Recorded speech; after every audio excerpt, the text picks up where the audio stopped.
skulle gå på dass.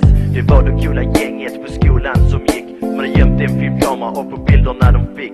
Flickan som satt där och sket, hon trodde slåsa tollarna i hemlighet.